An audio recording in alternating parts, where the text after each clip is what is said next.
Good morning, everyone. So before we get started, can you make sure that you have a piece of paper and a pencil ready to draw along with me, or you can watch the video first and draw along after. Okay, so this week we have been reading Goldilocks and the Three Bears. And on Monday we drew one of the characters. Do you remember who I drew? I drew Goldilocks. Goldilocks. Now Goldilocks, what kind of person was Goldilocks? She was very curious. She was very curious, wasn't she? She was walking through the woods one day. The sun was shining. She was walking through the trees and she spotted something. She spotted a big house. And who did the house belong to? Was it Goldilocks? The house belonged to the bears. Now, did Goldilocks have anyone's permission to go inside? No, but did she still go in? She still went in. She tried some of their porridge. She sat in some of their chairs. She tried out their beds. Again, without anyone's permission. And on Tuesday, we drew the setting where the story took place, which was in the woods. And we drew the forest and the bear's house, okay? Now, today we're going to start wondering.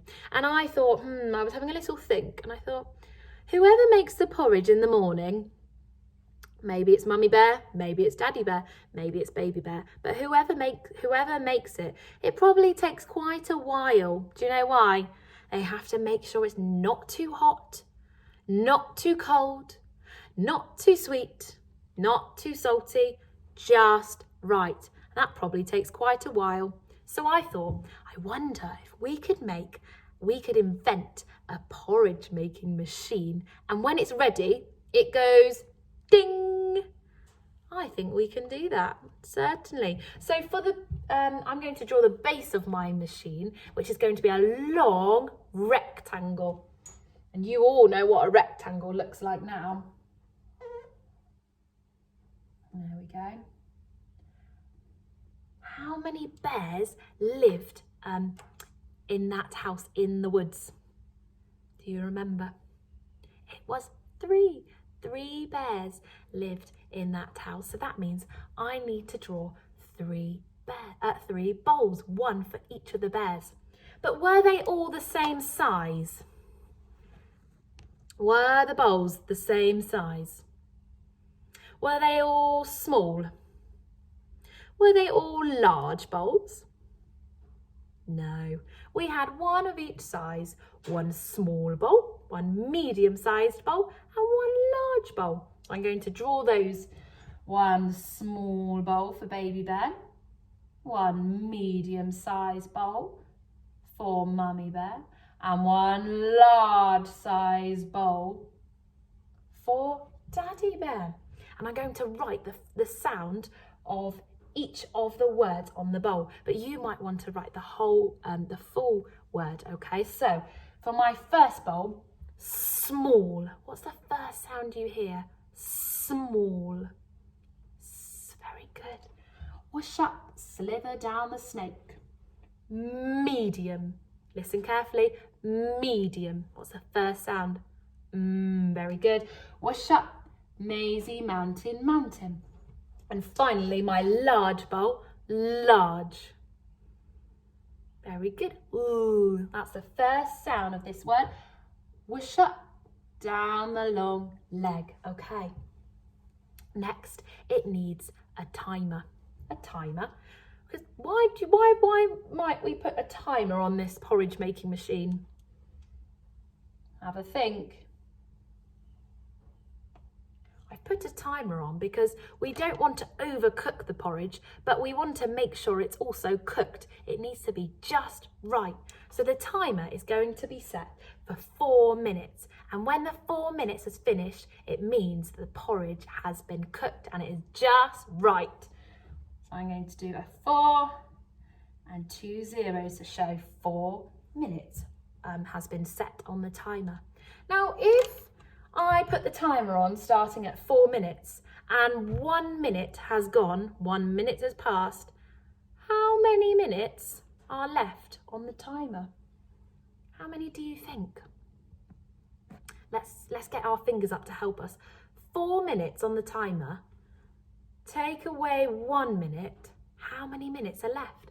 Let's write our number sentence to help us. 4 minutes, take away, this is my take away sign, take away 1 equals, how many minutes are left? Use your fingers to help you. 3, very good. Around the tree, around the tree. That's the way we make a 3. Okay.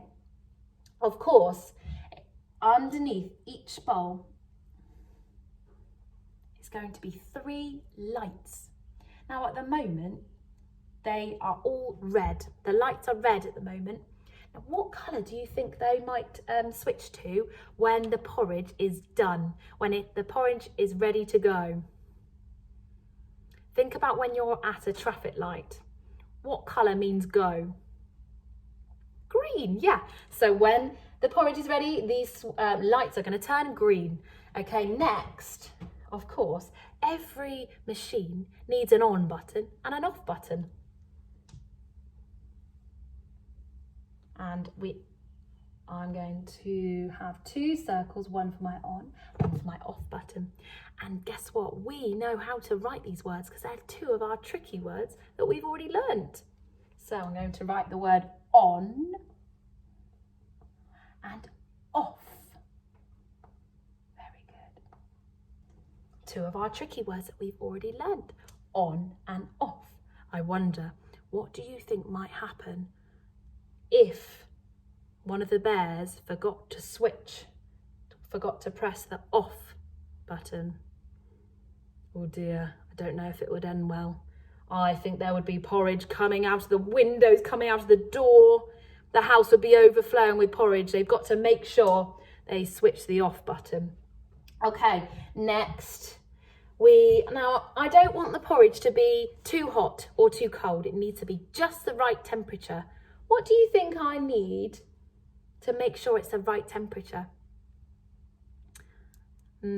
Your grown-up might have one in the kitchen. They might use one in the kitchen, or they might have a different one in like a first aid box that they might use if you're feeling a bit poorly. It's called a thermometer. Can you say that long word? Thermometer. And the thermometer checks that the porridge is not too hot and not too cold, just the right temperature, because we wouldn't want the bears to burn their tongues. They wouldn't want to eat the porridge and go, oh, it's too hot. We wouldn't want them to burn their tongues, would we? No. So it's very important for that thermometer. Next, it's going to have, in the medium-sized bowl, is going to be a very big wooden spoon. Now, get your wooden spoon out. We're going to stir the porridge in a clockwise direction. In a clockwise direction. If you look at the clock and the hands move in a clockwise direction. You'll have to watch a clock a bit later on. So get your spoon, we're going to go in a clockwise direction. But maybe, for your invention, maybe your spoon moves in an anti-clockwise direction, in the opposite way. But mine's going to go in a clockwise direction. Keep stirring. Okay, so I'm going to have an arrow to show that it moves in a clockwise direction. Okay, we're nearly there for our machines coming together now. Finally, I think, of course, when the machine is ready, when the porridge is ready, the machine, do you remember what it says? Or what noise it makes? It goes ding. Have a go at saying that. Ding. Yes, so I'm going to write the word ding. Now, this is a bit of a tricky one because there's a sound that we haven't learned just yet, but I'm going to teach you anyway. So for this one, we need a d. Ding, d. I, very good. Whoosh up, down the insect's body and a dot for the head. And for our last sound, it's a digraph. Ooh, it's a digraph. What's a digraph? Do you remember? 2 letters. they only make one sound. They're like special friends, and when you see them together, they only make one sound. And this digraph is ng.